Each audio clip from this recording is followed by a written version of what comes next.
సదాశివసమారంభాం వ్యాసశంకరమధ్యమాం అస్మదాచార్యపర్యంతాం వందే గురుపరంపరాం.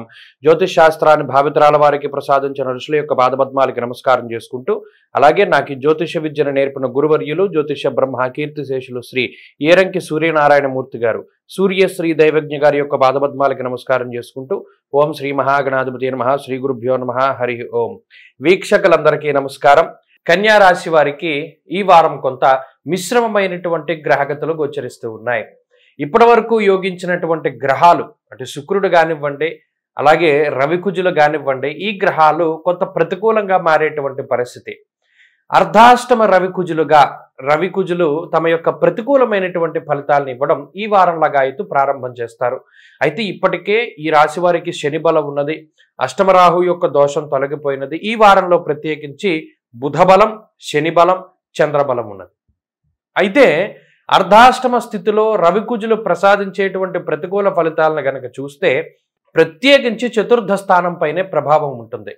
బంధు భావేన బంధుశ్చ గృహం మాతృబలం సుఖం అన్నది శాస్త్రం. అనగా ఈ కుజ రవిలు అటు కుటుంబపరమైనటువంటి విషయాల మీద ప్రభావాన్ని చూపిస్తారు. కుటుంబ సభ్యులతోటి తగాదాలు, మాట పట్టింపులు, కుటుంబ సభ్యులకు దూరంగా ఉండడం లాంటి అంశాలపై, అలాగే అంతఃక్లేశ గృహశ్చిద్రము, మీరు చెప్పినటువంటి మాటను వారు లెక్క చేయకపోవడము, మీకు అనుకూలంగా మాట్లాడకపోవడము, తలోదారి చూసుకుంటూ ఉండడము, అలాగే అర్ధాష్టమ కుజుడు కూడా మానసిక భయానికి కారకుడు. ఇవి ప్రత్యేకించి కుటుంబ స్థానం మీద, చదువు మీద, అలాగే ఇంటి పైన మాత్రమే ప్రభావాన్ని చూపెడతాయి. అనగా ఎవరైనా కొత్తగా వాహనాలు కొనుగోలు చేయాలి అంటే వెనక్కి వెళుతుంది. భూ రిజిస్ట్రేషన్లు లేదా ఇళ్ల తాలూకు విషయాలు, కట్టుబడి లేకపోతే ఇల్లు స్థలాలు కొనుగోలు చేయడం, ఇల్లు కొనుగోలు చేయడం, ఇటువంటివన్నీ కూడా కొంత దూరంగా వెళ్ళేటువంటి పరిస్థితులు. అలాగే ఆకస్మిక ప్రయాణాలకి సంబంధించిన విషయాలపై, అలాగే ఏవైతే ప్రణాళికాబద్ధంగా పలానా నెలలో ఏదైనా ఒక ప్రయాణం పెట్టుకుందాం కుటుంబ సభ్యులందరూ కలిసి అని అనుకుంటే అటువంటి ప్రయాణాలన్నీ వాయిదా పడేటువంటి పరిస్థితులు, ఇటువంటి వాటి మీద కొంత ఈ రవికుజుల యొక్క ప్రభావం ఉంటుంది. కాబట్టి ఈ విషయాన్ని ఎప్పటికప్పుడు దృష్టిలో పెట్టుకోవాలి. కోపం పెరగడానికి అవకాశం ఉంటుంది. ప్రతి చిన్న విషయానికి ఎక్కువగా ఆలోచిస్తూ ఉంటారు. ప్రతి పని కూడా చాలా తొందరగా పూర్తి అవ్వాలి అనేటువంటి ధోరణిలో ముందుకు సాగుతూ ఉంటారు. ఖచ్చితంగా క్రమశిక్షణ పాటించాలి అని అతిగా క్రమశిక్షణతోటి ముందుకు వెళుతూ ఉంటారు. దానివల్ల కూడా ఇతరులు కొంత ఇబ్బంది పడేటువంటి పరిస్థితులు ఈ రాశి వారిలో కనబడుతూ ఉన్నాయి. ఉద్యోగ పరంగా ఈ గ్రహస్థితి ప్రభావాన్ని చూపెడుతూ ఉంటుంది.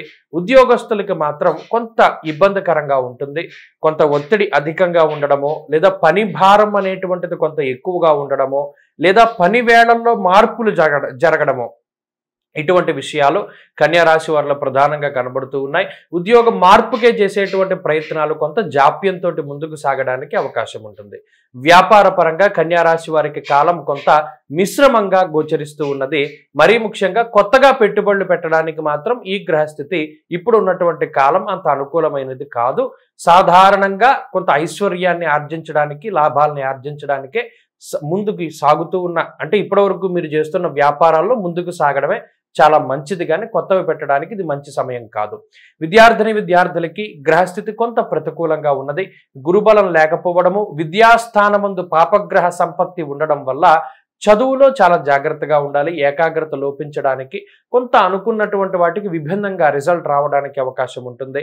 అలాగే స్త్రీలకు ప్రత్యేకించి ఈ గ్రహస్థితి కొంత ఆరోగ్యకరమైనటువంటి పరిస్థితులపై, అనగా అటు కుటుంబానికి సంబంధించిన ఆరోగ్యం పైన, మీ ఆరోగ్యం పైన ప్రభావాన్ని చూపెడుతుంది. కాబట్టి జాగ్రత్తగా ఉండాలి. కన్యా రాశి వారు ఈ వారం మరింత అనుకూలమైనటువంటి ఫలితాలను సాధించడానికై ఆదిత్య హృదయ స్తోత్ర పారాయణ చేస్తూ ఉండడం చెప్పదగినటువంటి సూచన. ఈ వారంలో కలిసొచ్చేటువంటి రోజు శనివారంగా చెప్పవచ్చును. అదృష్ట సంఖ్య 8, అదృష్ట వర్ణము నీలము. తదుపరి తులారాశి.